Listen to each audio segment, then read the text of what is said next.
Hello नमस्कार दोस्तों, मैं शिवेंद्र आप सभी को स्वागत करते हैं शिवेंद्र ब्लॉग में। तो कैसे हैं दोस्तों, उम्मीद करता हूँ आप लोग बहुत अच्छे होंगे।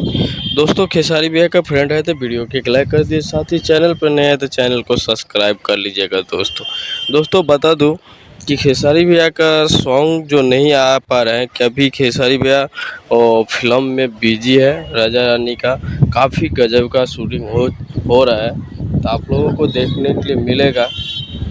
समझ लीजिए 2024 में मिलेगा आप लोगों को देखने के लिए लेटेस्ट टाइम। तो भाई लोग आप लोग इतना ढेर सारा प्यार दीजिएगा। दोस्तों बता दूं खेसारी भैया का अभी सॉन्ग इसके लिए नहीं आ रहा है कि एक फिल्म में बिजी है, इसके वजह से नहीं आ पा रहे हैं। तो भाई लोग गाना भी आएगा, सुनने में आ रहा है 1 से 2 तारीख के बाद गाना धमाका मचाने के लिए आएगा। काफ़ी गजब का गाना सब शूट हुआ है, आप लोगों के सामने रिलीज़ किया जाएगा। चलते हैं अगले वीडियो में मिलते हैं, तब तक अपना